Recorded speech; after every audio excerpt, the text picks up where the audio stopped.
अ, नमस्कार मित्रों। आज मैं जिस यात्रा की बात करने वाली हूँ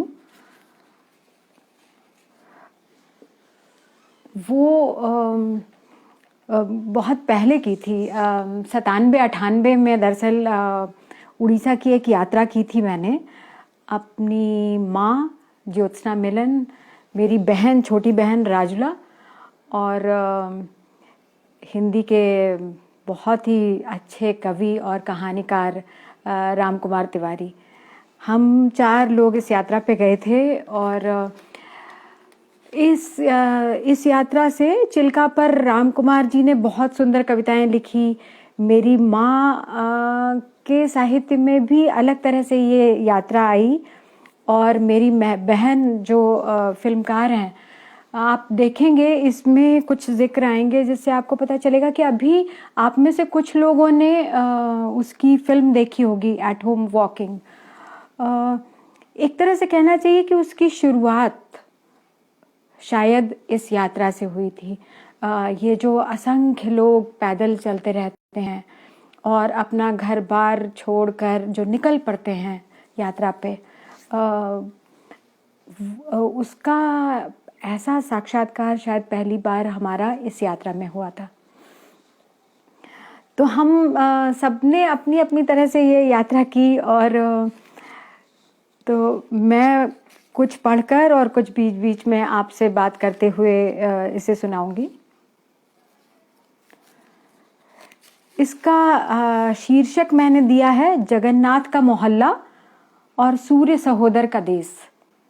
जगन्नाथ का मोहल्ला जिक्र आएगा इसमें कि क्यों ये शीर्षक है। विंसेंट वैन गॉग के चित्र की वह पानी पर उतर आई जगमग रात पहले कहीं और देखी थी।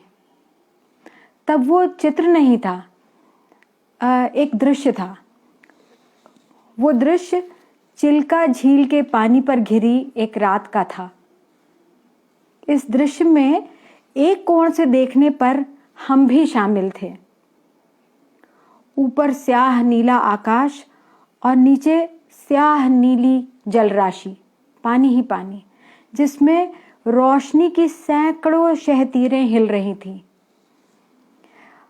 मछुआरे बंसी डाले नाव में बैठे थे। उनकी लालटेन की रोशनी से बनती शहतीरें उस चित्र को गढ़ रही थीं जिसे वर्षों पहले विंसेंट बना चुके थे। चिल्का की वो रात क्या सिर्फ हमारे लिए आकी गई थी?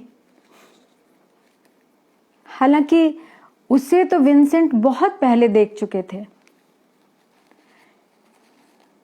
चिल्का की वो रात मन पर कई बार दस्तक देती है। सिर्फ वो ही नहीं, उस यात्रा के टूटे बिखरे बिंब गाहे बगाहे मन पर खिंचे चले आते हैं। माँ और पापा कहते हैं कि दरअसल लिखकर ही पता चलता है कि हमने क्या अनुभव किया था या किया है। वे कहते हैं लिखने में जादू है। शब्द स्मृति कुएं से वो खींच कर ले आते हैं जिनके होने का हमें खुद पता नहीं होता। कर देखो इसे, कागज पर कलम से दोबारा वो यात्रा जो 20 बरस पहले हो चुकी है। हुआ यूं कि जून 1997-98 में पापा को टेमिनोस एकेडमी लंदन ने 4 व्याख्यान देने के लिए इंग्लैंड बुलाया। उन्होंने लगे हाथ अपने मित्र वेल्श भाषा के बड़े कवि डेविड राउलैंड के साथ आयरलैंड जाने का भी प्रोग्राम बना लिया। पापा बहुत खुश थे और हम सब भी उनके लिए बहुत खुश थे। लेकिन इस तरह घर पर अकेले रह जाने का विचार, हालांकि हम अकेले यानी हम 3 थे, इस तरह अकेले रह जाने का विचार किसी के गले नहीं उतर रहा था। सोचा क्यों ना हम भी कहीं घूम आए, विदेश नहीं तो अपने देश में ही सही। हर साल अखबार में जगन्नाथ रथ यात्रा की खबर पढ़कर उसमें शामिल होने का ख्वाब हम कई बार देख चुके थे। लिहाजा इस बार फिर पूछताछ शुरू की। दोस्तों से, लोगों से पता किया तो पता चला कि ओहो, इस वर्ष की यात्रा तो हो चुकी। मायूस तो हुए, लेकिन रामकुमार चाचा ने पुरी के मंदिरों और उसके समुद्र का जो बखान किया, उससे तय हो गया कि ये यात्रा पुरी कोणार्क की यात्रा कर ही ली जाए।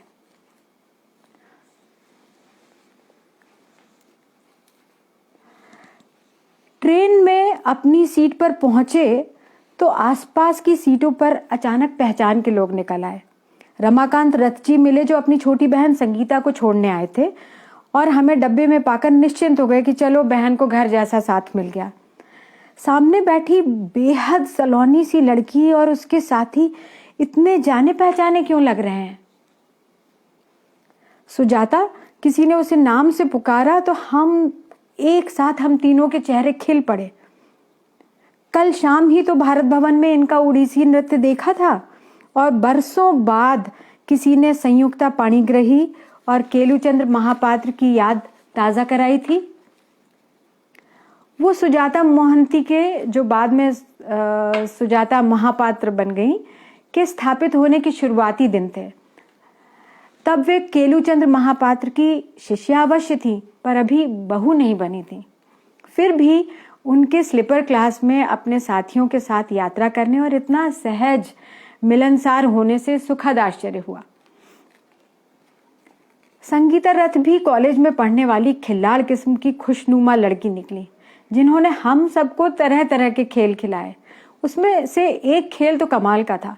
अपना पूरा नाम बोलना है और फिर उसमें से फटाफट एक एक अक्षर को छोड़ते जाना है।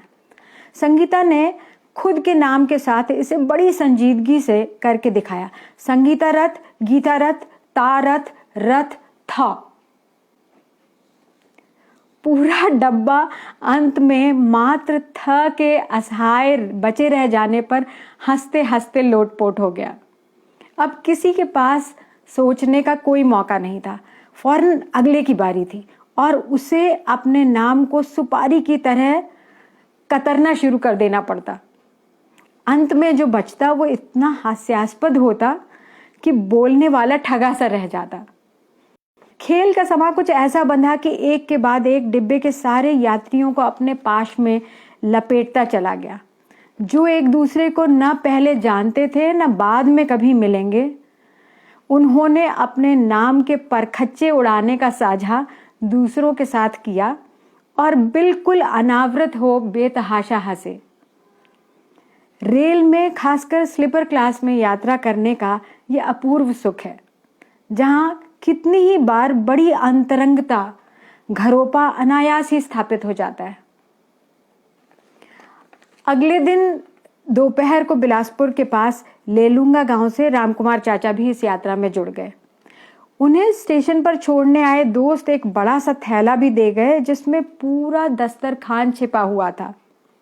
भरवा परवल, करेले की भुजिया, तमाम तरह के अचार, सलाद, ताज़ी हरी मिर्च, अजवाइन डली पूरियां। ओहो, ये दोस्तों की पत्नियां उर्फ भाभियां भी क्या शय होती हैं। न जाने किस किस के लिए काटती पकाती हैं। जाहिर है कि ये भाभियां अब लुप्त प्राय प्रजाति हैं। बहरहाल उस दिन ट्रेन में सभी ने उनकी जय जयकार की। हरी मिर्च का असल मजा लेने में हम सब अक्षम थे। पापा के इस यात्रा में न होने को हरी मिर्च ने बड़ी ठोस तरह से महसूस कराया। ट्रेन की खिड़की से पीछे की ओर बेतहाशा भागता लैंडस्केप अब बदल रहा था। पेड़ कुछ लंबे, पोखर कुछ अधिक, दृश्य में हरेपन की मात्रा भी बढ़ चली थी। एक छोटे से स्टेशन पर पीतल की बड़ी सी हांडी को सिर पर उठाए आदमी को देख सुजाता मोहंती पुलकित हो ताली बजा बजा कर उसे बुलाने लगी। उसने चमचमाती हांडिया से पेड़े निकाले और दोनों में हमें दिए। क्या ही ताजा, मुलायम, एकदम मुंह में घुल जाने वाला स्वाद था। तब खाने के बाद हमें सुजाता के ताली बजा बजा कर उसे बुलाने का उत्साह समझ में आया और हम वाकई उसके कायल हो गए। भुवनेश्वर नजदीक आने लगा तो सुजाता, जिन्हें वहीं उतरना था, बोली, आप लोग तो परसों से शुरू हो रही रथ यात्रा के लिए पुरी जा रहे होंगे। वहाँ से लौटते हुए भुवनेश्वर ज़रूर आइएगा। या एकाएक हम लोगों को अपने कानों पर विश्वास नहीं हुआ। ऐसा संयोग, ऐसा सौभाग्य, अनायास ही लॉटरी का टिकट हमारे नाम खुल चुका था।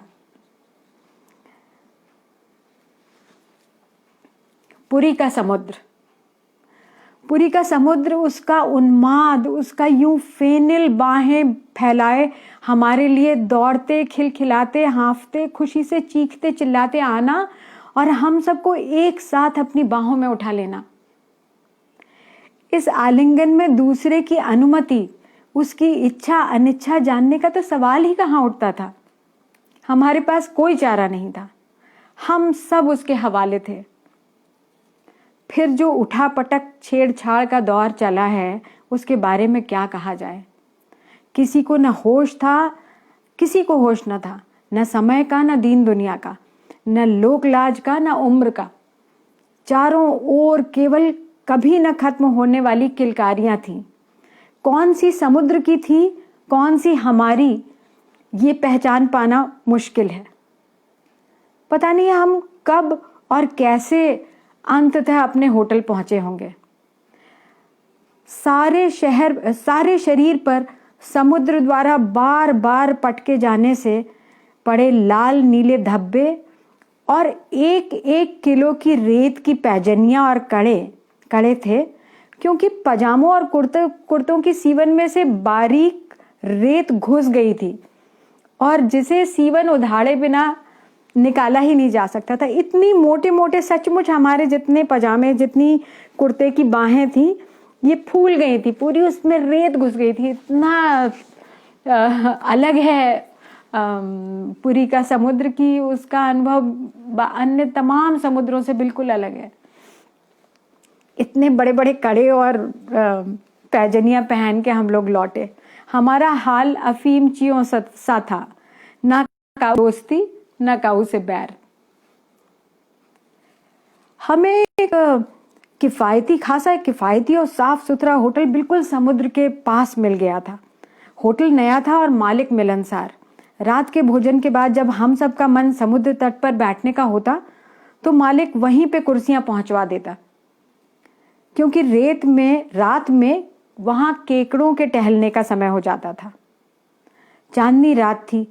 समुद्र की फेनिल लहरें बचपन के फ्रॉक में माँ की क्रोशिये की झालरों सी ऊपर नीचे होती लगती थी। तट पर पहुंचकर लहर दाएं और बाएं, उदय शंकर की कल्पना फिल्म में, अगर आपने वो फिल्म देखी हो तो उदय शंकर का उसमें अद्भुत नृत्य है, जिसमें वो हाथ फैलाकर उड़ने की और लहरें बनाने की कोरियोग्राफी है उसमें। तो समुद्र की लहर जब तट के निकट आती थी तो वो दोनों ओर जिस तरह से फैलती है, दाएं और बाएं, उसे देखकर बिल्कुल उदय शंकर की कल्पना फिल्म में लहर बनाते उनके हाथों से फैलती जाती थी वे, लहर पर लहर पर लहर। ये असंभव था कि कभी आगे याद ना आते। मम्मी की स्मृति से एक के बाद एक कविताएं फूटती चली गईं। पहले हिंदी की और फिर ढेर सारी गुजराती की। राजुला और मैं तो कमरे में थोड़ी देर बाद, कुछ घंटों बाद वापस लौट आए, पर उस रात राम कुमार चाचा और माँ शायद रात भर समुद्र को कविताएं सुनाते रहे।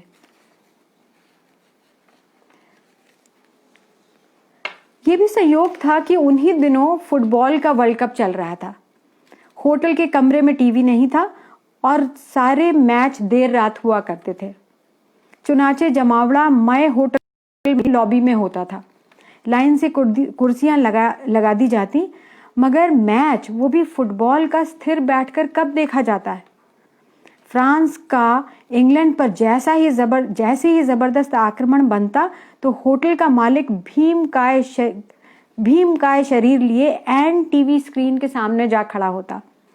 फिर राम कुमार चाचा की भारी आवाज आती कि भैया हमें अभी भी दिख रहा है। तब वो झेपते हुए कूदकर अपनी सीट पर दोबारा पहुंचते। सच पूछिए तो खेल अकेले बैठकर देखने की चीज है ही नहीं। 8-10 लोग मिलकर देखते हैं तो कमरे में ही कुछ मैदान जैसा माहौल बन जाता है। इस देश में फुटबॉल कितना लोकप्रिय है ये जानना हो तो वर्ल्ड कप के दौरान कस्बों में जाकर देखिए। रात रात जागकर लोग Ghana, Peru, Uruguay, Colombia, Brazil, Argentina आदि देश के खिलाड़ियों के लिए लगभग जान देने के मादे से उनकी हौसला अफजाई करते रहते हैं। कस्बों के सुस्त चाल जीवन में खेलों का स्थान बहुत ऊंचा है, लेकिन हाय रे इस देश की किस्मत कि स्टेडियम सिर्फ बड़े बड़े शहरों में है। आपको किसी कस्बाई मोहल्ले की याद है?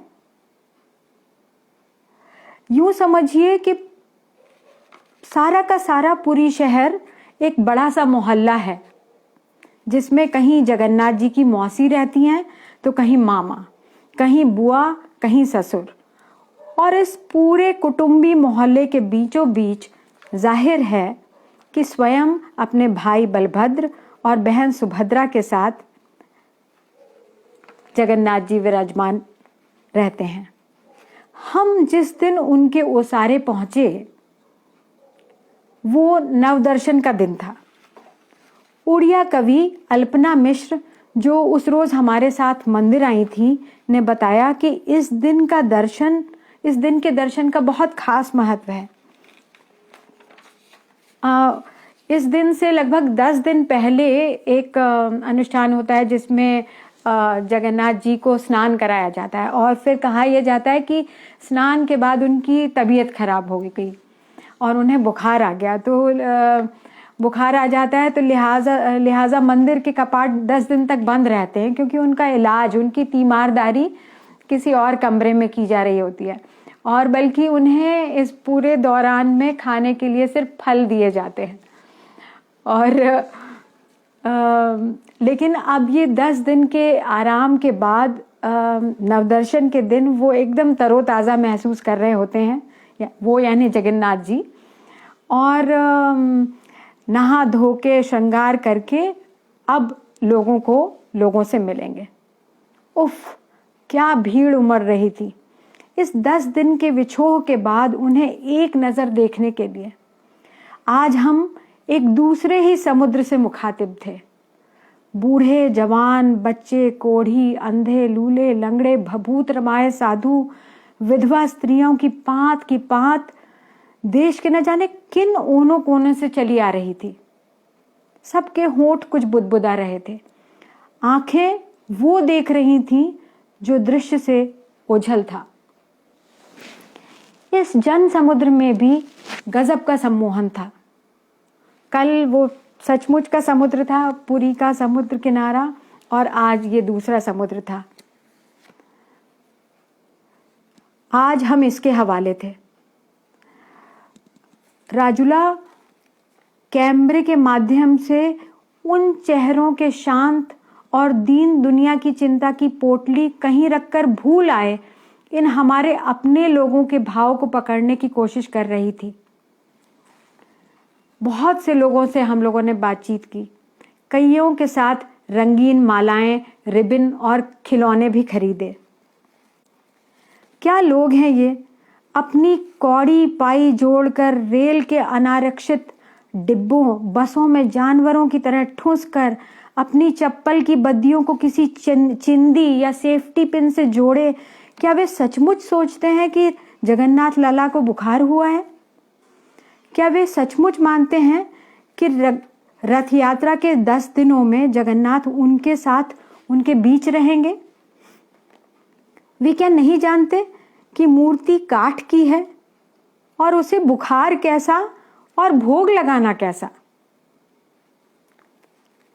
यह गुड्डे गुड़ियों सा खेल जिसमें जगन्नाथ स्वयं एक खिलौने की तरह से बढ़ते जा रहे हैं, नहलाए जाते हैं, दिन में 6-6 बार भोग लगाया जाता है, अलग ऋतुओं की अलग पोशाकें हैं, बाकायदा सुलाए जाते हैं, उठाए जाते हैं। इस देश के लोगों को भी उलटबासियों में मजा आता है। उलटबासी यानी पैराडॉक्स। एक तरफ यहाँ उन्हें खिलौने की तरह बढ़ता जा रहा है, और दूसरी ओर सोनपुर उड़ीसा के अद्भुत कुम्हार श्री लोकनाथ राणा कहते हैं, वो उन्हीं की कही हुई ये बात मैं आपको कह रही हूँ कि ये संसार तो ईश्वर का खेल घर है। वो अपना मन रमाने के लिए हमें रचते हैं और फिर बच्चों की तरह हमें भूल बिसर जाते हैं। उन्होंने ये कहा था। और यहाँ मंदिर में स्वयं ईश्वर को, जगन्नाथ को बिल्कुल खिलौने की तरह से ही तो हम लोग बरत रहे हैं। कुल मिला के किस्सा यूं कि न जाने कौन किसको खेल खिला रहा है और न जाने किसे आनंद आ रहा है इस खेल में। लहर पर लहर की तरह आते हुए लोग देश के कोने कोने से, इनमें सबसे बड़ी संख्या बूढ़ों की है। बुजुर्ग स्त्रियां और पुरुष, यकीन मानिए इनकी आंखों में जो भाव है वह अब हमारा जाना पहचाना भाव नहीं है। ये एक अलग ही भारत है। यहाँ जो लोग इकट्ठे हुए हैं वे जितना दूसरे देश के लोगों के लिए अजनबी हैं, उतने ही स्वयं इस देश के लोगों के लिए भी अजनबी हो गए हैं। अभी 2 पीढ़ी पहले तक तो इस देश का हर नागरिक गांव से ही आता था, बेहद कम चीज़ों में गुजारा करने का आदी, और हाँ, बात बात पर पैदल चल पड़ने का भी आदी था।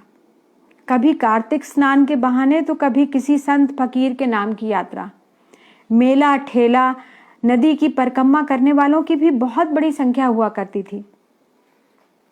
अब धीरे धीरे हमारे स्वभाव के निकट की ये मूल चीजें ही हमारे लिए अजनबी होती जा रही हैं। चारों ओर सुविधाओं से हम घिर गए हैं।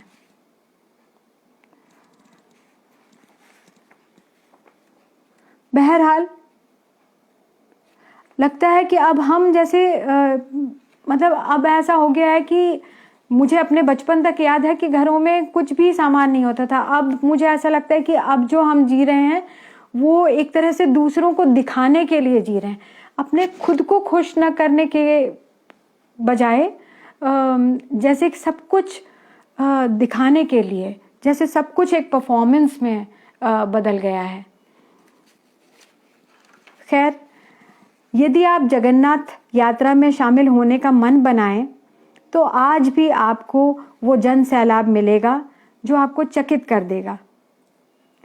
कितने अखाड़ों के कैसे कैसे औघड़ साधु, कोई कांटों की सेज पर लेटा है तो कोई बड़े ही जटिल आसन में खुद को स्थिर किए दिन रात खड़ा है। नाना रूप धरे हुए बहरूपिये, इतने बहरूपियों को भी मैंने शहरों में अब दिखते ही नहीं हैं। वे सपेरे, नट, वे सब जिनके लिए अब शहर के मोहल्ले सड़कों पर जगह नहीं रह गई है, अचानक वे सब संदिग्ध हो गए हैं और साथ ही शहर के सौंदर्य बोध को भी धब्बा बन गए हैं। देखिए, अंग्रेजों ने जो लिस्ट बनाई थी उनमें ये सपेरे, नट, इन सबको वैसे ही डिनोटिफाइड ट्राइब में रखा था, लेकिन आज़ादी के बाद भी ये ज्यों की त्यों है ये लिस्ट।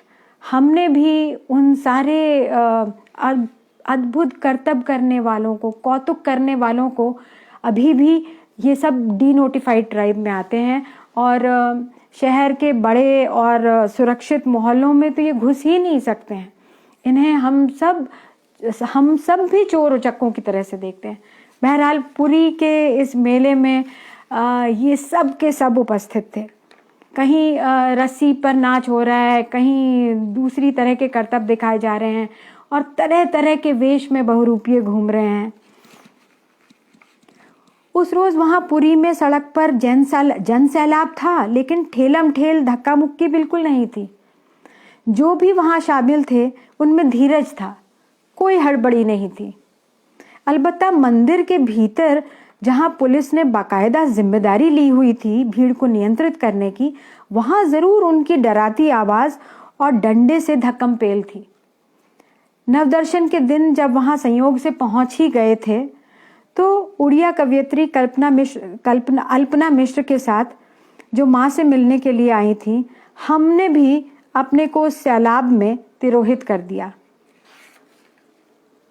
अचानक खुद को गर्भगृह में पाया, नहाए धोए बड़ी बड़ी बाल सुलभ तरोताज़ा आँखों से जगन्नाथ को हमारी ओर ताकते पाया। उन आँखों को देख इटैलो कैल्विनो की कहानी टिम्स याद हो आई। कहानी में गांव के लोग एक नई मुसीबत के सामने खड़े हैं और हमेशा से सही सलाह देने वाले टिम्स परिवार के पास जाते हैं। 100 बरस के वयोवृद्ध टिम उन्हें अपने बेटे के पास जाने की सलाह देते हैं और उनका बेटा उन्हें अपने बेटे के पास जाने की सलाह देता है, और फिर ये बेटा उन्हें अपने हफ्ते भर पूर्व अभी अभी जन्मे नवजात से सलाह लेने को कहता है। क्योंकि उस नवजात से सलाह लेने को क्यों कहता है? क्योंकि उसकी आंखें अभी सबसे अधिक ताज़ा हैं, उसमें कोई जाला नहीं है। तो गांव के लोग उस झूले में लेटे हुए बच्चे नवजात के पास जाते हैं और वो पूछते हैं कि हमारे खेतों में आके बाहर से गड़ेरियों ने डेरा डाल दिया है, हम क्या बताइए, हम क्या करें? तो बच्चा जो है वो नींद में मुस्कुरा उठता है। तो गांव वाले इसी को एक किस्म का वो मानते हैं और लौट जाते हैं, और सचमुच गड़ेरियों से लड़ाई करने के बजाय वो उन्हें देख के बच्चे की तरह से मुस्कुरा देते हैं, और सचमुच लड़ाई टल जाती है। अगले दिन कहानी में अगले दिन सुबह गड़ेरिये अपने रेवड़ को लेके खुद ही चले जाते हैं, तो लड़ाई टल जाती है।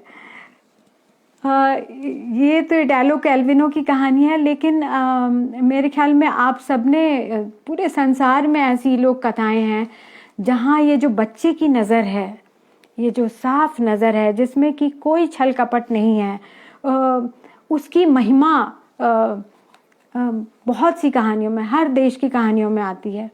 और जब जगन्नाथ जी के सम्मुख हम लोग थे मंदिर में, तो वो जगन्नाथ की मूर्ति यदि आपने देखी हो, यहाँ पे ये मैंने तीनों रखी हुई हैं, ये अगर आप देखेंगे तो इसका चेहरा कैसा बाल सुलभ, ये बिल्कुल गोल गोल आँखों से जैसे हमें देख रहा है, और हाथ भी इनके ऐसे हैं कि ऐसा लगता है कि कोई बच्चा कह रहा हो कि मुझे गोद में ले लो। अलबत्ता ये हाथ तो शायद हमें आशीर्वाद दे रहे हैं।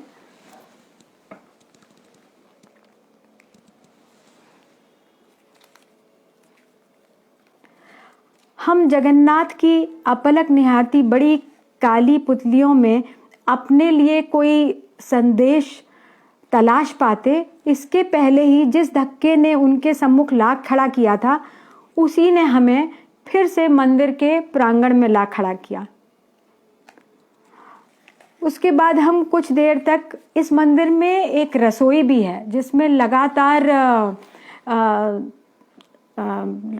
जगन्नाथ जी के लिए प्रसाद बनता रहता है, मतलब उन्हें भोग लगता है और फिर सारे जितने भी भक्त आते हैं उन्हें भी देते हैं। तो लगातार मंदिर एक व्यक्ति, मतलब बहुत सारे व्यक्ति कांवड़ पर हांडियां रखे हुए जगन्नाथ जी के जो द्वार हैं उनके सामने से गुजरते रहते हैं कि उन्हें भोग लगता जाता है, और फिर ये इसी को प्रसाद के रूप में जितने भी लोग आते हैं वो सब ग्रहण करते हैं। अब इस खिचड़ी को जिसने भी खाया है, यानी हर आकार की हांडी होती है और एक हांडी एक ही बार चढ़ती है, उसमें एक ही बार खिचड़ी पकती है। इसमें नमक को छोड़कर और दाल चावल को छोड़ के शायद कुछ नहीं होता, पर जिसने भी ये खाया है उससे पूछिए कि उसमें कितनी स्वादिष्ट होती है ये खिचड़ी, और ये इस प्रसाद की तुलना शायद और किसी प्रसाद से नहीं है। तो हम लोगों ने भी एक ऐसी हांडी पा ली जिससे कि हम सबका पेट भर जाए, जिसमें इतना आता था। और अल्पना जी भी अपने साथ ले गई थी। हम लोग बहुत देर तक उसी रसोई के सामने पास में बैठे रहे। आप सब जानते होंगे कि पुरी अपने पंडों के लिए बदनाम है, जो वैकुंठ में आपके पुरखों और आपकी सीट रिजर्व करवाकर और आपकी जेब में जितना होता है उसे खाली करवाकर ही मानते हैं। हमें सुजाता मोहंती ने ट्रेन में ही इसके बारे में आगाह कर दिया था, लिहाजा हम जगन्नाथ जी के द्वार बिल्कुल कंगाल पहुंचे थे। अधिकांश पंडों ने तो हमें देखकर ही हमारी कंगाली भांप ली थी और हम पर समय जाया करने का मन ही नहीं बनाया। एक पंडे को हम पर दया आई और उसने हमसे सीधे सीधे पूछा, क्या आपको लगता है कि आप वैतरणी वो मिथकीय नदी है जो मृत्यु के बाद आत्मा को पार करनी होती है। उसने कहा कि आपको लगता है कि आप वैतरणी खुद ही पार कर लेंगे? हम पीढ़ियों से वैतरणी पार कराते आए हैं, क्या हमारी अनदेखी करेंगे? वो युवा पंडा उड़िया में बोल रहा था और हमारे लापरवाह जवाब से हतप्रभ हो सिर हिलाता हम पर और हमारी आत्माओं और हमारे पुरखों की आत्माओं पर तरस खाता हुआ आगे बढ़ गया। ठिगनी गोलू मोलू सी काठी पर उसका लगातार हिलता सिर उस पुराने स्प्रिंग लगे मिट्टी के सेठ सेठानी की याद दिलाता था जो मेरे बचपन में हर घर में हुआ करते थे। आपको याद होगा वो खिलौना होता था जिसमें सेठ सेठानी होते थे और स्प्रिंग, मुंडी में स्प्रिंग लगा होता था, तो वो सिर हिलाते थे, उन्हें ज़रा सा हिला दो तो वो बिल्कुल उसकी हम लोगों पे तरस खाता हुआ वो बिल्कुल सिर हिलाता, बुरी तरह से सिर हिलाता हुआ वहाँ से गया। थोड़ी देर बाद वो 2 अन्य परिवारों को लिए हमारे आगे से फिर गुजरा। उसने भूल कर भी अपनी नज़र को हम तक दोबारा नहीं आने दिया। दरअसल अधिकांश लोग वैकुंठ में रिजर्वेशन तो चाहते हैं, कुछ विश्वास के साथ और कुछ बिना विश्वास के।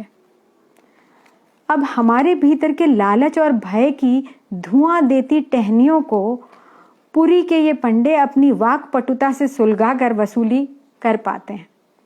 वैकुंठ चाहिए भी और अंटी भी नहीं खोलोगे, ये तो संभव नहीं है।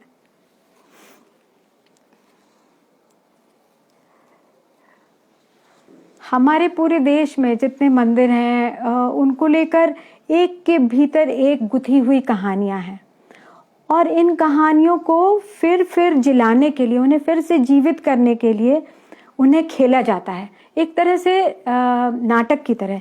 इसीलिए मैंने ये कहा भी गया है, हमारे यहाँ भी नाट्यशास्त्र में भी कहा गया है और एंथ्रोपोलॉजी में तो ये बात खास कर कही जाती है कि नाटक जो है, नाटक की शुरुआत ही इस तरह से हुई। नाटक दरअसल अनुष्ठान ही है।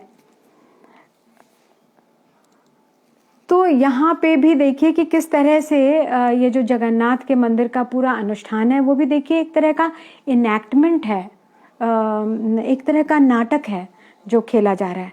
अगले दिन यानी नवदर्शन के अगले दिन नहला धुला कर साज सिंगार कर भाई बहनों को रस्सी से बांध कर बिल्कुल पटकाते हुए आते हैं बेचारे, रस्सी से बांध कर खींच कर बाहर खड़े हुए रथों पर लाया जाता है।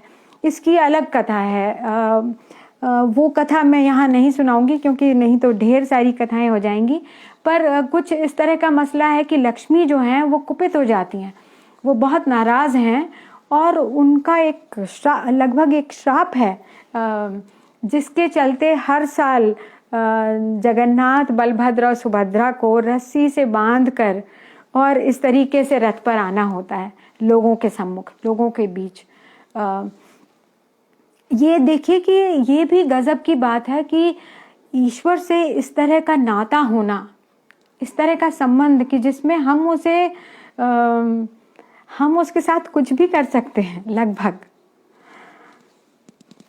तो उन्हें रस्सी से बांधकर लाया गया और अगले 10 दिन तक वे रथ पर और अपनी मौसी के घर लोगों के बीच में ही रहेंगे।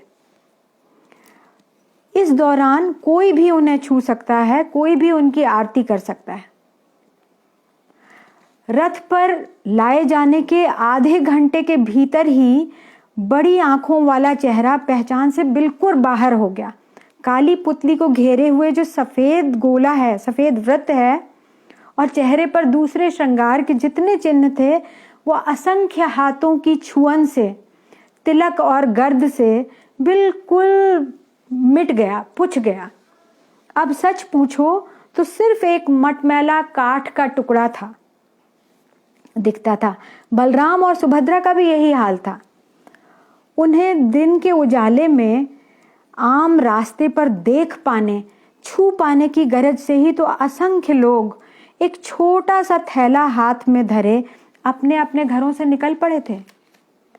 मुझे मीरा बहन की डायरी का वो हिस्सा याद हो आया जहां गांधी जी की पदयात्रा के दौरान शाम को उनके पैरों का वर्णन करती हैं वे। तेज तेज डग भरते हुए गांधी जी चले जा रहे होते थे और सारे लोग उन्हें, जाहिर है, उन्हें छूना चाहते थे। तो इतनी तेज वो चलते थे और उन्हें छूना तो संभव नहीं था। तो अधिकतर लोगों के, मीरा बहन लिखती हैं कि लोगों के हाथ नहीं पहुंचते थे, तो वे डंडे से ही, अपनी छड़ी से ही उनका पैर छू लेना चाहते थे। और शाम को जब गांधी जी जब अपने ठिकाने पर पहुंचते थे और पैर धोते थे तो पता चलता था कि बापू के पैरों, तो असंख्य डंडों की चोट खा खा कर लाल काले नीले धब्बे उस पर पड़ गए होते थे। आखिर इतने बड़े समुदाय का बापू होने की कीमत भी तो चुकानी होती है। प्रेम की अक्सर ही बहुत ही कीमत चुकानी होती है, बहुत ही विकट।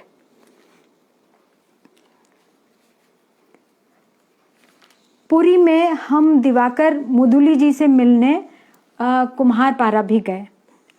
दिवाकर मुदुली जी कुम्हार हैं और हम उनके घर गए क्योंकि मैं उनको पहले से जानती थी। मानव संग्रहालय में वे आए थे तो उन्होंने पुरी में तुलसी चौरा तो सभी जगह बनाया जाता है, पर यहाँ पे टेराकोटा का तुलसी चौरा बनाया जाता है, 4 मुख वाला, 5 मुख वाला, और उस पर तुलसी की जो कथा है, तुलसी यानी वृंदावती बोलते हैं यहाँ पे, और वृंदावन, दरअसल तुलसी जो है वो वृंदा यानी कि राधा का ही एक नाम है, इसीलिए वृंदावन।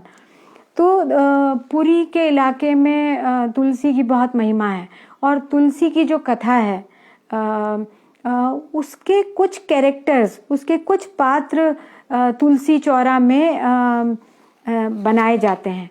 ये तुलसी चौरा अगर आपको दिख पाए, इस तरीके का कुछ होता है, अगर वो दिख रहा है कुछ, तो हम और ये नैरेटिव को प्रस्तुत करने का बहुत ही दिलचस्प तरीका होता है जिसमें पूरी कहानी को बनाने के बजाय उसके सिर्फ कुछ किरदार बना दिए जाते हैं। फ़ायदा ये है कि लोगों को कहानी पहले से पता है, तो वो उन किरदारों को देख के वो कहानी अपने आप ही उन तमाम देखने वालों के मन में अनफोल्ड हो जाएगी, खुलेगी। हम दिवाकर मुदुली जी के यहाँ पहुँचे तो जैसा कि कुम्हारों के यहाँ अक्सर होता है, उनका पूरा परिवार मिट्टी में जुटा हुआ था। उन्होंने खुश होकर एक एक को पकड़ पकड़ कर हमसे हाथ मिलवाया और परिचय करवाया। आसपास में जितने भी घर थे सबके भीतर यही दृश्य था, पूरा परिवार। कुम्हारों के यहाँ ये होता है कि एक के काम करने से बात नहीं चलती। कोई मिट्टी बना रहा है तो कोई उसके गोले बना बना के दे रहा है, कोई कंकड़ निकाल रहा है उसमें से, कोई चाक पर बना रहा है, कोई उन्हें धूप में रख रहा है, कोई धूप से छाया में ला रहा है। पूरा घर जुटना पड़ता है, पूरे परिवार को जुटना पड़ता है। और फिर पुरी में प्रसाद की हांडी की खपत इतनी है कि कुम्हारों के हाथ थमते ही नहीं। पुरी की हांडी के अलावा यहाँ पे ये तुलसी चौरा बनाने का भी चलन है। जब तक चीज़ें रोज़मर्रा में बढ़ती जाएंगी उनकी मांग बनी रहेगी। हुनरमंद हाथ खाली नहीं बैठेंगे। मिट्टी का मटका, घड़ा, हांडी बार बार बदलने होते हैं।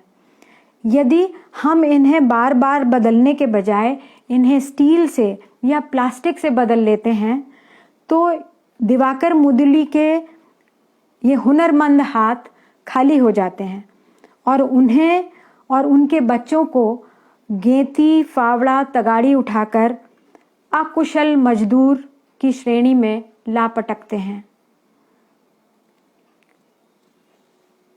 वहाँ दिवाकर मुदुली जी के यहाँ हम सब ने कुल्हड़ में चाय पी और मसला मुड़ी खाई और फिर दिवाकर मुदुली जी से विदा ली। मेरे मन में था कि जगन्नाथ, बलभद्र और सुभद्रा की का जो आकार है उसको लेकर मैं कहानी उनसे पूछूं, लेकिन दिवाकर मुदुली जी बहुत कम बोलते हैं, तो मुझे लगा नहीं कि यहाँ पे मुझे उसकी कहानी पता चलेगी। और ये भी एक बात है कि कुम्हारों को के पास इतना काम होता है कि उनको बीच में कैसे रोकें। तो हम लोगों ने सोचा कि ये कहानी हम अगले दिन भुवनेश्वर जाने वाले थे और भुवनेश्वर और पुरी और भुवनेश्वर के रास्ते में रघुराजपुर नाम की एक जगह है जो कि अपने क्राफ्ट के लिए, अपने एप्लिक वर्क के लिए, आप लोगों ने भी वो कपड़े के लैंप ज़रूर देखे होंगे जिसमें बहुत सुंदर एप्लिक का काम होता है और बहुत सुंदर रोशनी उसमें से आती है रंग बिरंगी। और वहाँ पे बहुत तरह के काम होते हैं, पटचित्र का काम होता है। पटचित्र उड़ीसा की एक खास शैली है और यदि आप पटचित्र डालेंगे तो आपको चित्र देखने मिलेंगे। ये बहुत पुरानी 11वीं शताब्दी के भी पहले से ये चली आ रही है ये शैली। तो मैंने सोचा कि वहाँ वो लोग संभवतः, क्योंकि वो लकड़ी की जगन्नाथ जी की, सुभद्रा जी की, बलभद्र की मूर्ति बनाते भी हैं और वो चित्र भी बनाते हैं, तो मैंने सोचा कि वहाँ जाकर मैं ये कहानी पूछूंगी। अगले दिन जब हम प्रहलाद मोहराना के घर, प्रहलाद मोहराना जी सात शंख नाम की एक गांव है जो बिल्कुल रघुराजपुर से लगा हुआ है। जब हम वहाँ पहुँचे तो हम उनके यहाँ पहुँचे तो उन्हें बरामदे में चटाई बिछाए चित्र बनाते हुए पाया। सामने केले के पेड़ के झुरमुट तले घर के और गली के बच्चे अपनी ही दुनिया बसाए खेल रहे थे। यह जानने पर कि हम थोड़ी ही देर के लिए आए हैं, उन्होंने घर पर अपनी बहन, माँ, पिताजी, पत्नी सबसे परिचय करवाया और उन्हें खाना तैयार करने के लिए कहकर बोले कि मैं इन्हें जल्दी से अपने गुरुजी से और प्रशांत से मिलवा कर आता हूँ। प्रशांत प्रहलाद जी का युवा शिष्य था जो उनके साथ ही मानव संग्रहालय में भोपाल में आया था और इन लोगों ने मानव संग्रहालय में मिथक वीथी नाम की जो प्रदर्शनी है उसके लिए बहुत ही सुंदर वहाँ उड़ीसा की एक बहुत प्रचलित कथा है तपोई की, उस पर आधारित बहुत सुंदर डिस्प्ले हमारे यहाँ तैयार किया था। तो प्रशांत उनके स्टूडेंट हैं और जगन्नाथ महापात्र उनके गुरु हैं, तो वो दोनों से ही हमें मिलवाना चाहते थे। बाकी दोनों के घर भी जब हम पहुँचे, जगन्नाथ महापात्र के घर पे और प्रशांत के घर पे, दोनों ही हमें, जैसे प्रहलाद जी हमें आंगन के पास के बरामदे में एक चौकी पर चित्र बनाते हुए मिले थे, ये दोनों भी हमें चित्र बनाते हुए मिले। और मुझे एकदम से लगा कि जैसे समय एक नदी की तरह से ना बिल्कुल बहता हुआ चला जा रहा है। मतलब 11वीं शताब्दी में या उसके भी पहले, 11वीं शताब्दी से तो साक्ष्य मिलते हैं, शायद उसके भी पहले से किसी ने ये पटचित्र बनाने की शुरुआत की होगी और फिर उनके गुरु, उनके शिष्य, फिर उनके शिष्य, फिर उनके शिष्य, फिर उनके शिष्य, मतलब ये क्रम चलते चलते शायद जगन्नाथ महापात्र जी किसी के शिष्य थे, फिर उनके शिष्य प्रहलाद जी थे और प्रहलाद जी के शिष्य प्रशांत से। तो ये एक कैसा अनवरत सिलसिला था जो बिल्कुल बहता चला आ रहा था। माय नेम इज रेड नाम का जो उरहन पामुक का उपन्यास है, उसमें एक चित्रकारी को लेकर एक पूरी बहस उठाई गई है जो मुझे एकदम से वहाँ जाकर इन सबको देखते हुए याद हो आई। जब वो कहते हैं कि असंख्य बार जब एक ही भंगिमा में बनाया गया घोड़ा जो है वो घोड़ा या कोई भी आकृति जब असंख्य बार एक चित्रकार बनाता है तो वो उसके मन में, उसके दिमाग में, उसकी आँखों में और यहाँ तक कि उसके हाथों में एकदम उस छप जाती है, उसकी स्मृति एकदम अंकित हो जाती है और उसके बाद वो कागज़ पे उतरती है। यहाँ तक कि इस उपन्यास में ओरहन पामुक लिखते हैं कि जब कलाकार साधना के शिखर पर पहुँच जाता है और जब वह शायद अपना मास्टरपीस बनाता है तो वह दरअसल अंधा हो चुका होता है, लेकिन क्योंकि वो इतना बारीक काम रोज़ करता है उससे वो अंधा हो जाता है। लेकिन सच पूछो तो अब उसे देखने की ज़रूरत ही नहीं है, क्योंकि अब तो उसका हाथ जानता है, घोड़े की एक एक नस, उसके शरीर का एक एक रोया, उसके न सिर्फ उसके दिमाग को, न सिर्फ उसकी आँख को पता है, उसके हाथों को भी पता है। और तो ये इस उपन्यास में दरअसल ये अद्भुत तिलिस्मी उपन्यास है और इसमें अन्य चीज़ों के अलावा पश्चिमी और पूर्वी चित्र परंपराओं में जो देखने और दिखाने का फ़र्क है उस पर कमाल की चर्चा है और साथ ही रियाज का भी गजब का बखान है।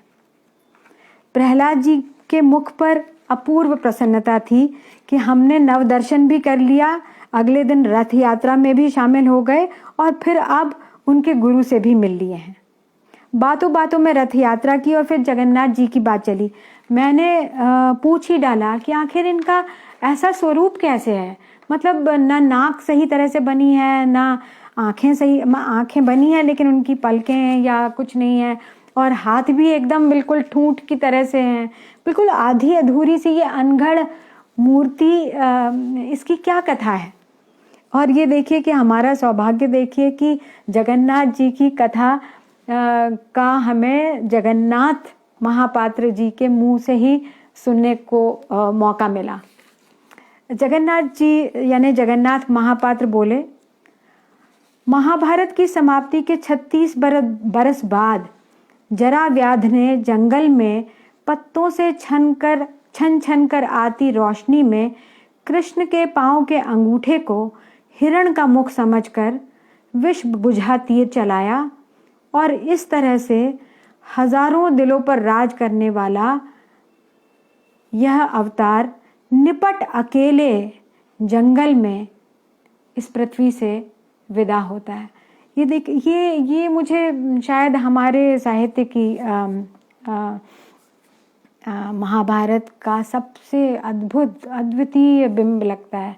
इतना मार्मिक है और इतना अद्भुत, जंगल में बैठे हुए अकेले कृष्ण और पेड़ों से छनकर आ रही है धूप और उस धूप में उनके पैर का अंगूठा को एक जरा जो है वो बुढ़ापे के को कहा जाता है। तो देखिए कि कृष्ण देवता हैं लेकिन आखिर अवतार हैं, मनुष्य अवतार हैं, इसलिए उन्हें भी वो सब कुछ भुगतना है जो हमें भुगतना है, जो उनके प्रेमी हैं उन्हें भुगतना है, वही उन्हें भुगतना है।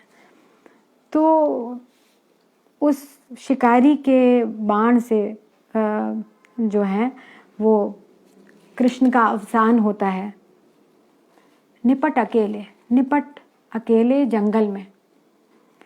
अर्जुन ने इस अपूर्व देह को अग्नि दी। अगले दिन फूल चुनने जाते हैं हमारे यहाँ, तो राख के बीचों बीच उनका हृदय रखा था। इस कहानी में ऐसा आता है कि वहाँ पे फूल नहीं है, वहाँ पे हड्डियाँ नहीं मिली, बल्कि एक बहुत सुंदर नीले रंग का हृदय रखा था।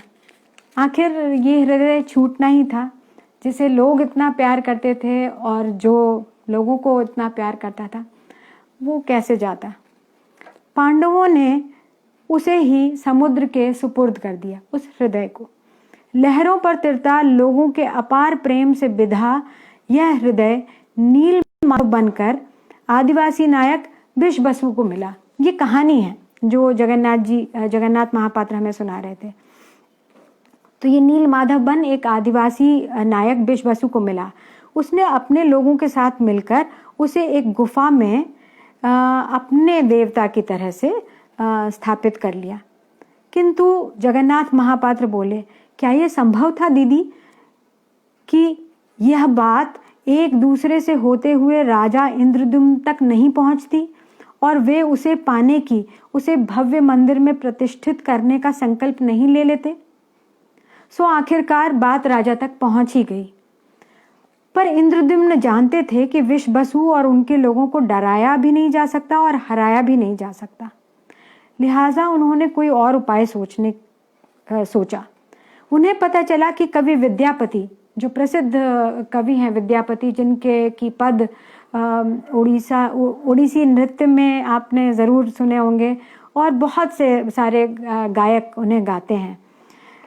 तो उन्हें पता चला, राजा इंद्रद्युम्न को पता चला कि कवि विद्यापति विश्ववसु की बेटी ललिता से प्रेम करते हैं। उन्होंने कवि को और कवि ने फिर ललिता को सिर्फ एक बार नील माधव के दर्शन कराने के लिए मना ही लिया। विश्ववसु और ललिता विद्यापति की आंखों पर पट्टी बांधकर उन्हें गुफा तक ले गए और तब नील माधव के दर्शन कराए। लेकिन कुछ दिनों बाद विद्यापति ने रास्ते में जाते समय जो सरसों के दाने गिराए थे, उनके पीले फूलों की पंक्ति को पकड़कर राजा इंद्रद्युम्न भी गुफा तक पहुंच गए। कवि विद्यापति ने उन्हें गुफा में बिना इजाजत के घुसने से बहुत रोका, लेकिन वे राजा थे, नहीं रुके सो नहीं रुके। किंतु ये क्या, जब वे गुफा में पहुंचे तो गुफा खाली थी। बेचैन और क्षुब्ध राजा की नींद ही जाती रही। पर एक रोज राजा को कुछ पल की नींद आई और उसमें उन्होंने स्वप्न में उन्हें आदेश हुआ कि समुद्र के तट पर जाओ। वहां राजा इंद्रद्युम्न को काठ का एक अनगढ़ बहुत ही ठोस टुकड़ा मिला, लकड़ी का टुकड़ा मिला। सारे कारीगरों ने उस पर अपने औजार आजमाए, लेकिन काठ इतना सख्त था कि कोई औजार उसमें एक खरोंच तक नहीं कर पाया। तब एक रोज विश्वकर्मा स्वयं एक वृद्ध के रूप में राजा के पास आए और कहा कि वे निश्चय ही इससे जगन्नाथ, बलभद्र और सुभद्रा की मूर्ति गढ़ देंगे, बशर्ते कि काम के दौरान उनके कमरे में कोई भी दखल न डालेगा। बात पक्की हो गई। मूर्तियां गढ़ने का काम शुरू हो गया। पहले 2-3 दिनों तक तो हथौड़े छेनी की आवाज आती भी रही, लेकिन फिर सन्नाटा छा गया। 1 दिन, 2 दिन, तीसरे दिन राजा से नहीं रहा गया। आखिर कलाकार इतना वृद्ध था, कहीं कुछ हो तो नहीं गया उसे, और फिर काठ भी तो कितना सख्त था।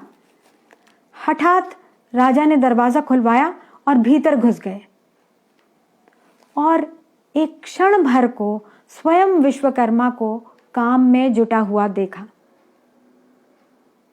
लेकिन दूसरे ही क्षण विश्वकर्मा लोप हो गए, अंतर्धान हो गए। उन्होंने कहा ही था कि उन्हें बीच में बिल्कुल नहीं टोका जाना चाहिए। इसीलिए तीनों मूर्तियां अधूरी ही रह गईं। ये कारण है, ये कथा ये बताती है कि क्यों ऐसा स्वरूप है। इस मूर्ति को मिट्टी में कुम्हार भी बनाते हैं और लोकनाथ जी से मैंने बनवाई थी। ये देखिए, उन्होंने ये मेरे लिए जगन्नाथ जी की मिट्टी में यह मूर्ति बनाई थी। तीनों मूर्तियां अधूरी रह गई, किंतु अपलक आंखें, बांकी मुस्कान और सामने की ओर ठूंठ से बड़े हाथ अपने देखने वालों को जैसे आशीष दे रहे थे। इंद्रद्युम्न ने पहले ही तैयार हो चुके भव्य मंदिर में इन अधूरी रचनाओं की ही प्रतिष्ठा कर दी। वैन गॉग अपने भाई थियो को एक पत्र में लिखते हैं कि हमें इस संसार को ईश्वर के बनाए एक रफ स्केच की तरह देखना चाहिए, जिसमें बहुत सी खामियां हैं, पर आगे बनने वाले मुकम्मल चित्र की प्रत्याशा में हमें इस रफ स्केच की खामियों को नज़रअंदाज करना होगा। वे लिखते हैं, ये कितनी अद्भुत बात है कि वो कहते हैं कि इसमें जो गड़बड़ियां हमें दिखती हैं वो इसलिए दिखती हैं क्योंकि ये रफ स्केच है। ये जो अंश मैंने बताया, ये वैन गॉग के जो पत्र हैं जो उन्होंने अपने भाई थियो के लिए लिखे हैं। मुझ पर भरोसा रखना नाम की ये किताब है, जिसे मेरी बहन राजुला ने जिसका अनुवाद किया है, उसमें से है। ये कितनी सुंदर बात है कि वैन गॉग लिख रहे हैं कि जब हमें कभी कभी हम विचलित हो जाते हैं कि क्यों यहाँ पे सब कुछ गलत होता है, एक बच्चे को इतना कष्ट क्यों मिलता है, एक बच्चा अचानक क्यों मर जाता है। तो संभवतः इसी तरह के किसी प्रश्न के जवाब में विंसेंट लिखते हैं कि इसे हमें रफ स्केच मानना चाहिए और मानना चाहिए कि आगे ये कभी बिल्कुल मुकम्मल चित्र बनेगा। 3 दिन बाद हम भुवनेश्वर पहुँचे। वहाँ के मंदिरों को देखते हम हतप्रभ घूमते रहे। तभी अचानक जब हम लोग यात्रा पर निकल ही रहे थे तो 1 हफ्ते पहले ही एक कलाकार शिविर मानव संग्रहालय में आयोजित हुआ था और उसमें बहुत सारे कलाकार आए हुए थे देश भर के। उसमें जवाहर षडंगी भी आए थे और उन्होंने शालभंजिका की पत्थर में बहुत सुंदर मूर्ति बनाई थी। तो जब मैंने उन्हें कहा कि हम लोग भुवनेश्वर आने वाले हैं, तो उन्होंने कहा कि जब आएंगे तो ज़रूर मिलिएगा, और उन्होंने फ़ौरन ही मुझे डायरी में अपने वर्कशॉप का पता लिख कर दिया था और कहा था कि वर्कशॉप आइएगा तो ढेर सारी मूर्तियाँ और सारे दूसरे कलाकारों से भी आपको मिलवाऊंगा। तो मुझे अचानक से याद आया, तो मंदिर 2-3 दिन तक तो हम लोग मंदिर देखते रहे और फिर हम लोगों ने सोचा कि आज जब जाना है तो उनके वर्कशॉप चलते हैं।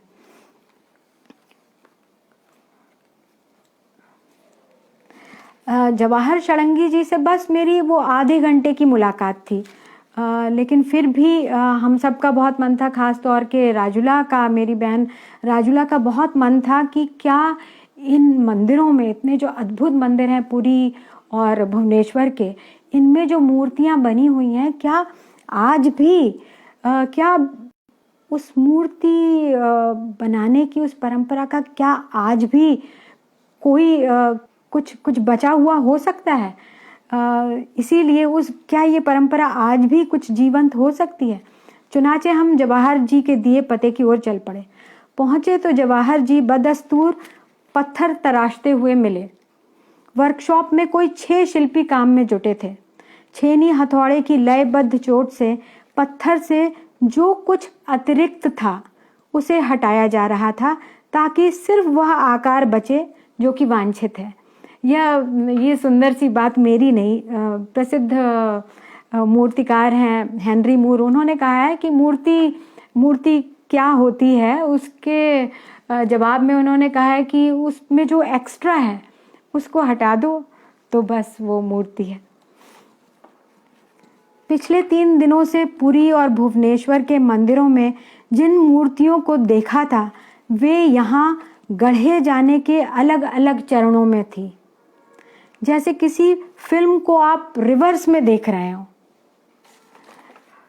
यानी कि संपूर्ण मूर्ति जो हमने मंदिर में देख ली थी, मंदिर के प्रकोष्ठों में लगी हुई थी। फिर समझिए कि बिना श्रृंगार के मूर्ति, जिसका चेहरा मोहरा तो बन गया पर श्रृंगार नहीं हुआ है। फिर समझिए कि अभी हाथ चेहरा वो भी अनगढ़ हैं, और फिर वहीं पे शिलाखंड भी रखे थे। तो ये एक किस्म से पूरी प्रोसेस को, पूरी चीज़ को रिवर्स में देखना था, जैसे फिल्म की रील को कभी कभी उल्टा चला दिया जाए। ये ठीक है कि सारे शिल्पियों के काम में वो सुघड़ता, उस रस की निष्पत्ति नहीं होती, किंतु कुछ शिल्पी आज भी कमाल का काम कर रहे हैं। और फिर ऐसा काम करने वाले शिल्पी इतनी बड़ी संख्या में आज भी हैं। मूर्तियां गढ़कर, चित्र और हांडी बनाकर जीवन यापन करते हैं। ये अपने आप में क्या कम महत्वपूर्ण बात है? सबसे मिलवाने और काम दिखाने के बाद जवाहर जी ने कहा कि घर चलते हैं। जवाहर जी के पास एक बड़ा सवारी वाला ऑटो था, वो जो जिसे पता नहीं क्या कहते हैं, बड़ा सा ऑटो होता है वो, जिसमें काफ़ी सारे लोग बैठ सकते हैं। तो उसमें से सीटें निकाल दी गई थी ताकि शायद वो मूर्तियाँ और पत्थर इधर से उधर ले जाने में बड़ी सुविधा होती होगी, तो उसमें सीटें निकाल के उस पर मोटी सी दरी बिछाई हुई थी। इसमें बैठते ही हम सबको लगा कि जैसे हम पिकनिक पर जा रहे हैं। घर पर पहुँचे तो उनकी माँ, पत्नी और बड़े भाई, उनका बेटा था। और जिस आत्मीयता से सब मिले उसे देखकर कोई सोच भी नहीं सकता था कि हम पहली बार मिल रहे हैं। चाय पीते तक हम घर के सारे एल्बम, माँ की पसंदीदा साड़ियाँ, दोनों बहू बेटों और माँ के कमरे देख चुके थे। परिवार में किसने कौन सा मेडल, ट्रॉफी जीती, कौन सी यात्राएं की, घर में रेडियो कब आया, सिलाई मशीन में कौन सी परेशानी आ गई है, पिता क्या करते थे, उनके लगाए हुए पेड़ कौन से थे, वे कब और कैसे नहीं रहे, हम जान चुके थे। ये सब कुछ आधे घंटे में हो गया था। आधे घंटे के भीतर हम उनके बारे में इतना जानते थे जितना हम 30 बरस से भोपाल में अपने जो बिल्कुल हमारे पड़ोस में रहते हैं उनके बारे में हमें बहुत कम पता होता है। पर यहाँ आधे घंटे के अंदर हम सब कुछ जानते थे। और इसमें दिखाने बताने का कहीं कोई बात नहीं थी, कोई दिखावा नहीं था, कोई अतिरेक नहीं था। ये कुछ इसी तरह से था जैसे घर के बच्चे वर्षों बाद लौट आए हैं तो उन्हें इस बीच घटा हुआ सब कुछ बताना ही होगा ना। ये कुछ बिल्कुल वैसा ही था। जवाहर जी की माँ हमें बताए जा रही थी। अब हमारी चटाई रोसा घर में यानी कि रसोई में, किचन में बिछ चुकी थी। खाना पक रहा था। जवाहर जी काली सिल पर कोई दाल पीस रहे थे और इस बीच में एक बच्चा नारियल तोड़कर ले आया था। ताज़े नारियल की सफ़ेद गिरी लोहे के सुंदर कोरनी से केले के हरे पत्ते पर गिर रही थी। लाल फर्श वाला रोसा घर हवादार, उजला, खुला खुला था। तरह तरह की खुशबुओं और स्वाद में डूबते उतराते हम सब ने भोजन किया। रूसी गुड़िया जैसी जवाहर जी की माँ कभी रामकुमार चाचा को पंखा झलने लगती तो कभी माँ को, और वे बड़े प्यार से उनके सिर पर हाथ भी फेरती जाती थी। इतने प्यार से नितांत अजनबियों को भोजन कराना, कैसा विचित्र देश है ये, कैसे ये लोग हैं। भोजन के बाद बगीचे में लगी बेल से पान के पत्ते आए और माँ ने सबको खुद लगा कर खिलाया। किंतु ये क्या, जसोमती और जवाहर जी फिर से रसोई में कुछ काम बनाने में जुट गए हैं। हमने एक दूसरे की ओर कुछ चिंता से देखा। उसी शाम को हमें कोणार्क के लिए निकलना था। सामान होटल के काउंटर पर छोड़कर आए थे। सोचा था कि वर्कशॉप देखने में ज़्यादा से ज़्यादा 2 घंटे लगेंगे। एक भरा पूरा घर मिलेगा ये किसे मालूम था। रामकुमार चाचा ने जब कोणार्क के टिकट की बात कही तो माँ बोली, हांडी में रखकर पूर पीठा ले जाना। पूर पीठा एक बहुत ही स्वादिष्ट व्यंजन है जो उड़ीसा में और बंगाल में बनाया जाता है चावल के आटे से। लेकिन इसको बनाने की प्रोसेस बहुत ही लंबी होती है और जल्दी नहीं बनता, ये बहुत मेहनत से बनता है। पूर पीठे के लिए रुकना मुमकिन नहीं था। जाने से पहले एक और चाय की मांग करके हम लोगों ने मायूसी हटाने की कोशिश की। लाख मना करने पर भी जवाहर जी हमें अपने टेम्पो से होटल छोड़ने आए। घर से विदा लेते हुए माहौल इतना करुण हो उठा कि कहा न जाए, जैसे जन्मों के जुड़े विदा हो रहे हों।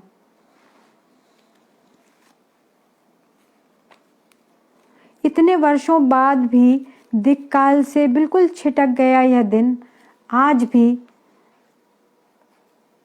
एक मुकम्मल दिन की तरह से जुगनू की तरह चमकता है। पहले भुवनेश्वर के मंदिरों की मूर्तियों के गढ़े जाने के काल में लौटना हुआ था। मूर्तियां वर्कशॉप कार्यशाला में दोबारा से रची जा रही थीं। विनोद कुमार शुक्ल की कविता की तर्ज पर कहें तो मूर्ति का मूर्ति में लौट रहा था, और निर्मल वर्मा के कहन में कहें तो काल पलटकर खुद को देख रहा था। और फिर अचानक कीज़लोस्की की फिल्म के रहस्यमय धागे हमें जवाहर जी के या कि अपने ही पूर्व जन्म के एक परिवार में ले गए थे। पर क्या फिर से बिछोड़ने भर के लिए? क्या ऐसे ही दिन, ऐसे ही अनुभव के लिए अज्ञे ने लिखा था, मुझको दीख गया सूने विराट के सम्मुख हर आलोक छुआ अपनापन, है उन्मोचन नश्वरता के दाग से।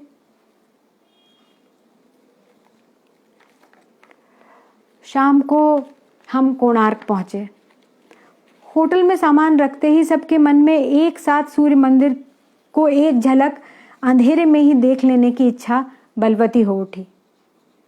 वहां पहुंचे तो हम लोग मंदिर के प्रांगण में पहुंचे तो पाया कि गहन निस्तब्धता, बिल्कुल सन्नाटे, बिल्कुल शांति थी। गहन निस्तब्धता के बीच मंदिर नहीं, न जाने किस लोक से उतार आया एक रथ उड़ने को तैयार खड़ा था, जैसे किसी कहानी के भीतर से जन्मा हो। सत्यवान सावित्री की कथा से। सत्यवान सावित्री की कथा आप लोगों को पता ही होगी कि कैसे सावित्री जो है निकल पड़ी थी। सावित्री निकल पड़ी है घर से, कालक्रम में खुद से बिछुड़ गए अपने ही स्वरूप को पुनः खोजने। हमारे यहाँ जो मिथक आते हैं, जो कथाएं आती हैं, उसमें कहा जाता है कि विवाह के बारे में ये कहा जाता है, जो मिथक आते हैं उनमें ये कहा जाता है कि विवाह दरअसल दो ऐसे लोगों का मिलना है जो दरअसल एक दूसरे से बिछुड़ गए हैं और कालक्रम में, और वे एक दूसरे को खोजते हैं और मिलकर संपूर्ण हो जाते हैं, फिर से संपूर्ण हो जाते हैं। तो सावित्री ऐसी ही खोज में निकली थी रथ पर सवार होकर, आपको पता होगा। और सावित्री का रथ जंगल से गुजरते हुए एक लकड़हारे को देखकर ठिठक गया है। वहाँ रात में कोणार्क के उस मंदिर को देखकर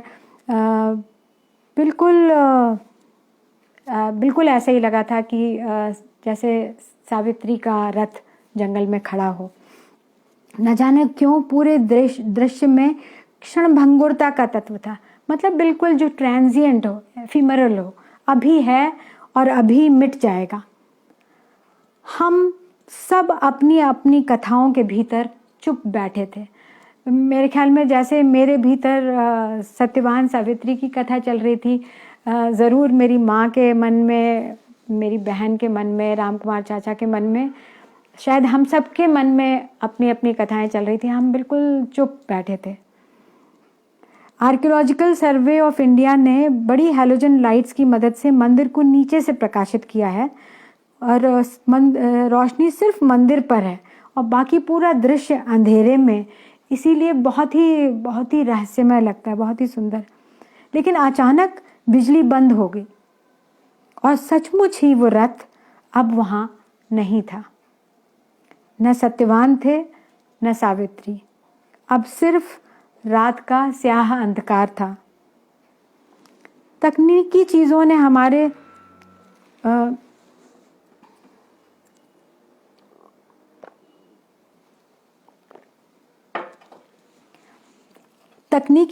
हमारे संबंध को आमूल चूल बदल दिया है। छायाचित्रों ने एक और कुछ ऐसा दिखाया है जिसे हमने पहले कभी नहीं देखा था।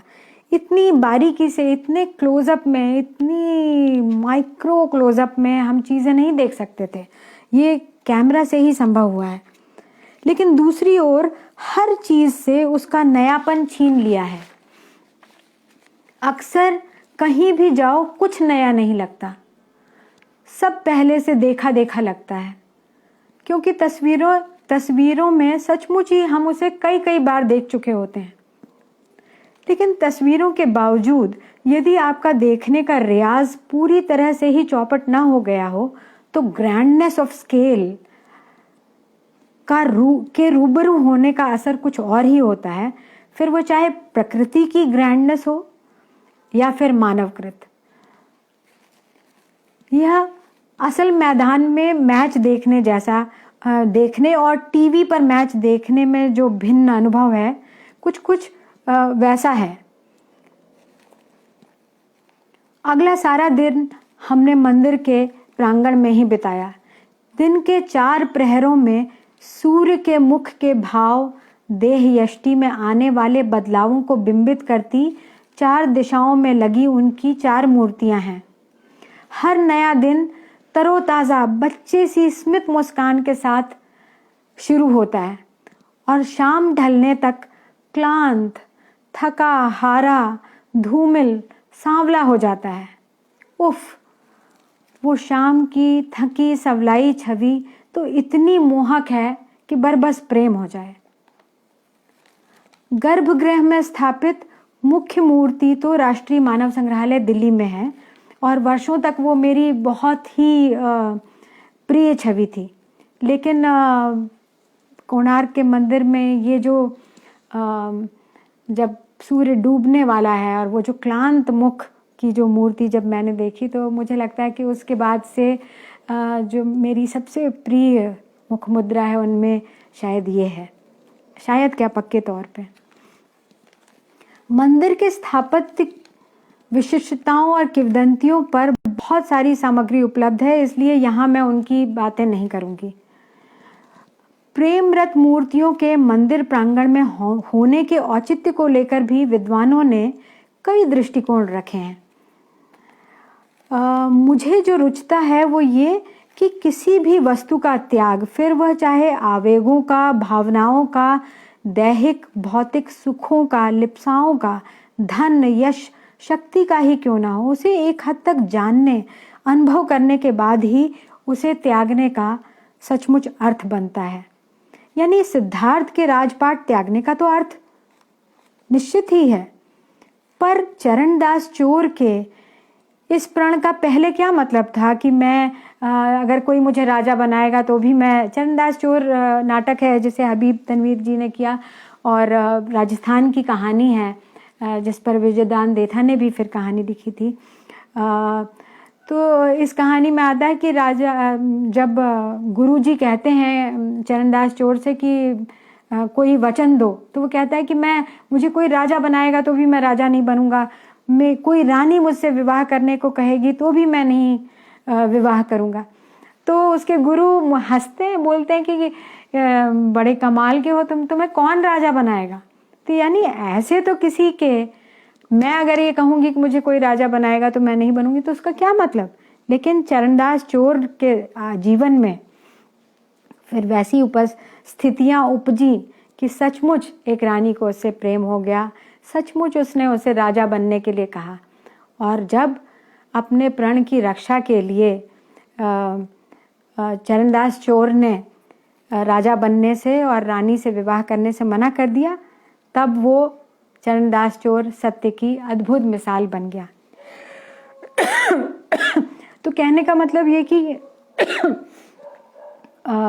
शायद गर्भगृह आपने देखा होगा मंदिरों का, जो हमारे यहाँ जो सबसे गर्भगृह होता है उसमें कोई मूर्ति जैसी होती ही नहीं है, ना वहाँ पे कोई अलंकार होता है, बिल्कुल अंधेरा, वो लगभग एक अंधेरा कमरा सा होता है। लेकिन जितनी सजावट होती है वो तो मंदिर के बाहर होती है, क्योंकि उस सब से होकर आप वहाँ गुजरें, तब शायद आप उसे कुछ समझ पाएंगे। इसके अलावा एक और बात है, परम आनंद या सत्य तक पहुंचने की मुझे लगता है एक से अधिक राहें होनी ही चाहिए। असाध्य बहुलता पसंद प्रकृति के अंतिम रहस्य तक पहुंचने के रास्ते भी तो असंख्य होने चाहिए। आखिर कितनी विविधता है, एक सिर्फ आम के कितनी सैकड़ों प्रजातियां हैं, धान की सैकड़ों प्रजातियां हैं, तो ये जो बहुलता है, प्रकृति की ये बहुलता है, तो जो प्रकृति का सबसे गूढ़ रहस्य है, उसको जानने के, उस तक पहुंचने के भी असंख्य रास्ते होने चाहिए, ये मुझे लगता है।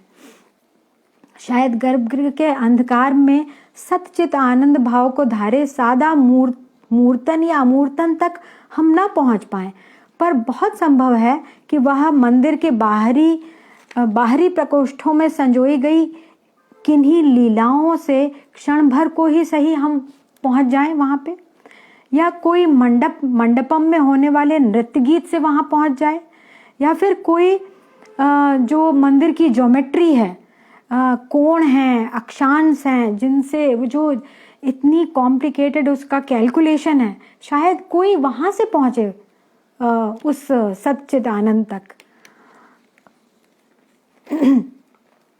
सारे रास्ते चाहे वे अंतिम मुकाम तक न भी पहुंचाएं, पर उन्हें उपलब्ध अवश्य होना चाहिए, जैसा कि यहाँ कोणार्क में भी है। अगली सुबह मुंह अंधेरे ही हम चंद्रभागा पहुंचे। समुद्र और चंद्रभागा नदी का संगम स्थल। उस रोज सूर्योदय और जो सूर्योदय और समुद्र देखा, उसे आज भी हूबहू अपनी आंखें बंद करके देख पाती हूं। दूर क्षितिज रेखा तक एक के बाद एक असंख्य फेनिल लहरों का समागम,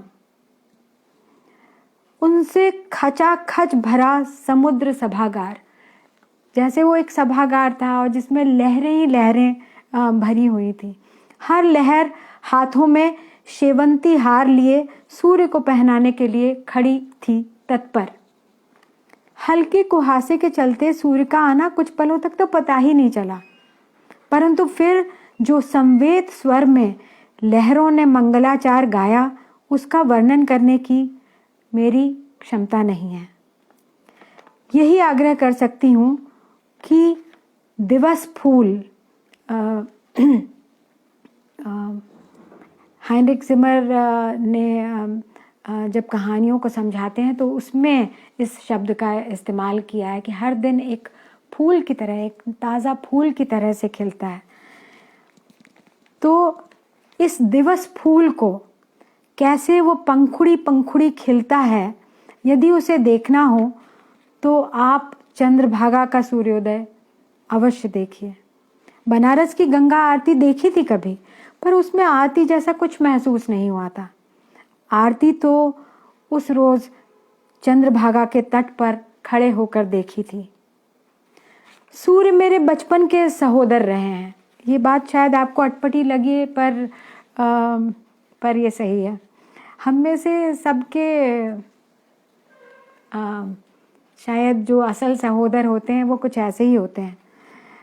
तो सूर्य मेरे बचपन के सहोदर रहे हैं, तभी से जो किसी से नहीं कह पाती हूँ उन्हीं से कहती आई हूँ, अपने सारे अज्ञात नाम कुल भय, और फिर उनसे उबारने का जिम्मा भी इसी सहोदर को सौंपा है हर बार। उस रोज लगा हम सूर्य सहोदर के घर आंगन आए हैं। उजली उर्मियों से घिरे, लहरों से उठती बूंद बूंद आलोकित थी, और हम निशब्द निर्द्वंद। अभी तक उड़ीसा में जो लैंडस्केप हमें देखने मिला था, अब वो अचानक बदल गया था। पथरीली चट्टानों के बीच से रास्ता चला जा रहा था। अचानक एक मोड़ पर चिल्का ताल नमूदार हो गया, मय किनारे पर बसे गांव के। गहरा नीला सूपे सरीखा, एक ओर को सकरा, और सूपा होता है ना जिससे धान फटकते हैं, तो बिल्कुल सूपे के आकार का, एक ओर से कुछ सकरा और आगे को खूब फैला हुआ ताल। ऐन ताल को देखती हुई बालकनी वाला कमरा आखिर हमें मिल ही गया। चाचा राम कुमार ने तो रात के लिए भी बालकनी पहले से ही बुक कर ली। ताल के किनारे पहुंचे तो नाव वाले ने कहा कि वहाँ दूर समुद्र जहाँ से अनंत शुरू होता है वहाँ तक ले जाएगा। हम फौरन नाव में बैठ गए। पानी एकदम साफ पारदर्शी था। मैंने मजाक में कहा कि जानते हैं रामकुमार चाचा कि चिल्का नदी का पानी इससे ज़्यादा मीठा पानी कहीं का नहीं है। चाचा राम कुमार ने पूरी श्रद्धा से अंजुलि भरी और आंखें मूंद कर मुंह से लगा ली और थू थू करते हुए गुस्साए। हम सब हंसते हंसते बेहाल। किसे पता था कि बचपन का भूगोल का वह रोचक पाठ वे पूरी तरह से भूल गए होंगे। चिल्का के ठहरे पानी ने जैसे हमें भी ठहरा दिया था। घूमने फिरने की इच्छाएं बिल्कुल शिथिल पड़ गईं। जब शाम हुई तो मछुआरे अपनी नाव में बंसी डाले बैठे थे और हम बालकनी में इस पूरे दृश्य पर बंसी डाले बैठे रहे। रात होते होते मछुआरों की नावों की संख्या बहुत बढ़ गई। हर नाव पर लालटेन टिमटिमा रही थी। पुरी के समुद्र की ऊंची ऊंची लहरों के बाद इस शांत जल राशि को देखना अलग था। आसमान में टॉस के लिए उछाले गए सिक्के सा चांद अटका था। धोनी और केन विलियमसन तकते खड़े होंगे मैदान पर कि हेड आएगा कि टेल। लेकिन इस सब से बिल्कुल और हमसे भी अनभिज्ञ मछुआरे चिल्का के पानी में जाल डाले बैठे थे। और उन मछुआरों से अनभिज्ञ मछलियों के दल चांद की सुघड़ गोलाई को निहारने के लिए समुद्र तल से भागे चले आ रहे थे। सतह पर मछुआरों की लालटेन की लौ पानी में गहरी चमकीली शहतीरें बना रही थीं। जब एक नाव दूसरे को पार करती तो ये शहतीरें हिल जाती थीं और फिर देर तक हिलती रहती थीं। मुझे तुर्गनेव की कहानी आसिया याद हो आई, जिसमें अगर आप में से जिन्होंने ये कहानी पढ़ी होगी आसिया, उसमें जब वो एक तरह से वो प्रेमी जब विदा हो रहा है, नाव में बैठकर दूसरे किनारे जा रहा है और इस किनारे पर आसिया और उसका भाई खड़े हैं, तो आसिया जब नाव जाती है, कुछ दूर जाती है, तो आसिया चिल्लाती है कि ओहो तुम्हारी नाव ने जो उजाले की जो मीनारें हैं, जो शहतीरें, उन्हें हिला दिया। और सच पूछो तो उस कहानी में आसिया का पूरा जीवन उस हीरो ने हिला दिया था।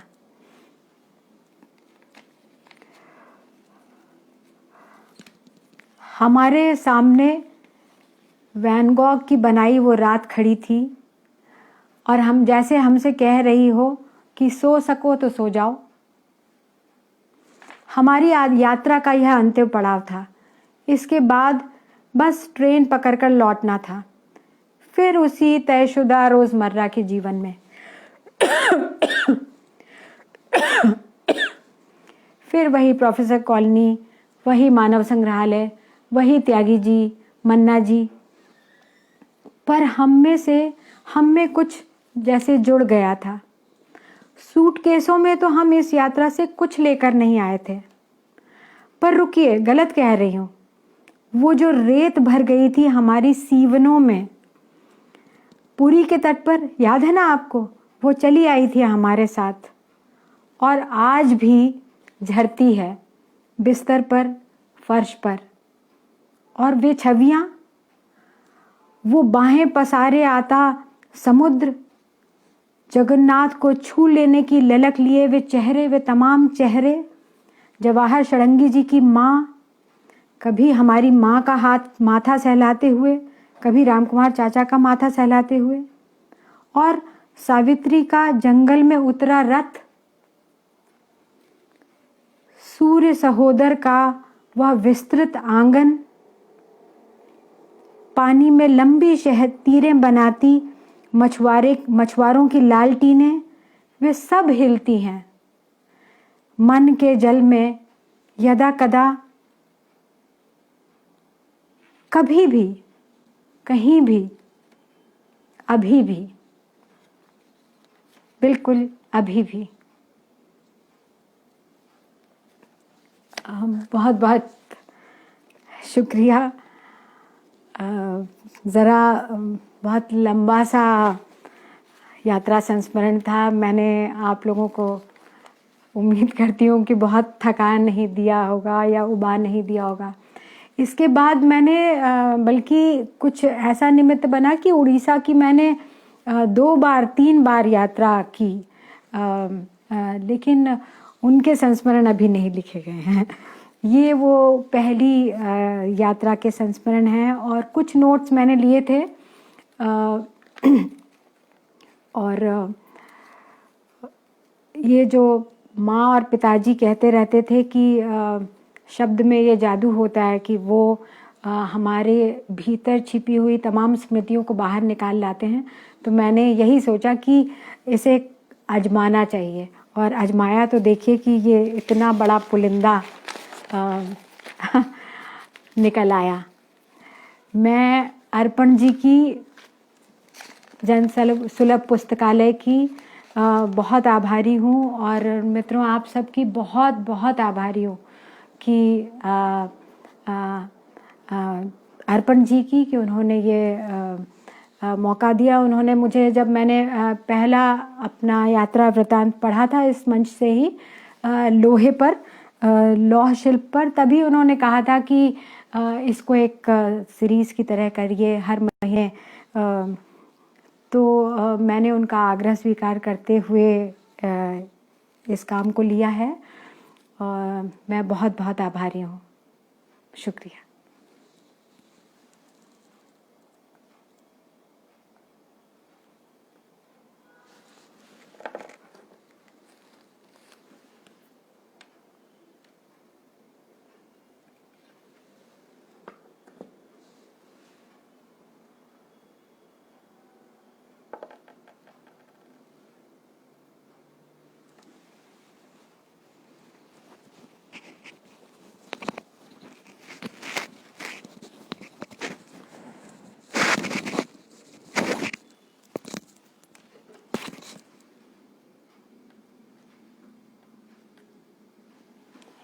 मित्रों पता नहीं क्यों ये फिनिश नहीं हो रहा है।